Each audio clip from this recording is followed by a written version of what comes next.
Steve, I haven't seen you since you left the Fed. And Lucky you. I was wondering if you could just give us some insight. What was it like in terms of going from the White House to the Fed? You had a very close relationship with the president at the White House. Did he call you when you were at the Fed? Do you still have an ongoing dialogue with him? I haven't really spoken to the president since I left government. You know, I stopped into the White House to resign, and you know that was a of course a great experience. I spoke to him when I resigned from CEA as well. I stopped into the White House then, and then I spoke to him a little bit about the chairmanship selection, but I wouldn't say that I had did he call for advice on who should be the Fed chair? Well, I shared some of my views about what qualities that I thought were important in a chairman, and I wanted to be helpful in sharing those views. Yeah. Did you give a specific name?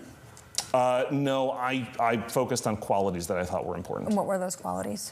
Well, I think, as I said moments ago, I think forward-looking behavior is important. I think a willingness to think deeply and carefully about the data and what they actually say is important.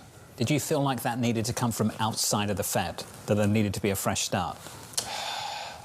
Not necessarily. I think in my view, the important qualities in a Fed chairman are to think carefully about what the data say, and to be forward-looking, and to be flexible of mind enough to sort of say, this works, it doesn't work. In my mind, models are, there's a bunch of different economic models you can use for forecasting and for making monetary policy. They're kind of like jackets. You need to pull out the right jacket for the weather. You don't wear a down parka in July, right? And so it's important to understand that the models aren't universally true in all times and places. This one wears sweaters in the summer. It's cold. Well, in here it's a little chilly, but it's not. Comes out. But I sometimes wear them outside. Steve, can we finish on this? Yeah. Listening to you, some people will find it controversial that you spoke to the president whilst you were sat on the Fed board. What would you say back to that? I would say that I think that it's important to hear all views on monetary policy. I actually didn't even really discuss monetary policy with him.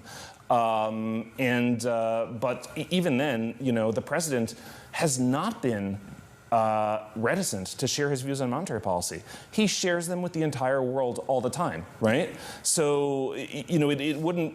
I don't think I would. I don't think I would have possibly learned anything that everyone else doesn't know. Also, and I'm sure that if you interview him, he'll tell you on TV. Very quickly. I have no doubt he'll tell us where he thinks rates should be. Yeah. Yeah. Lower. Right. That's how he's always felt since the 80s.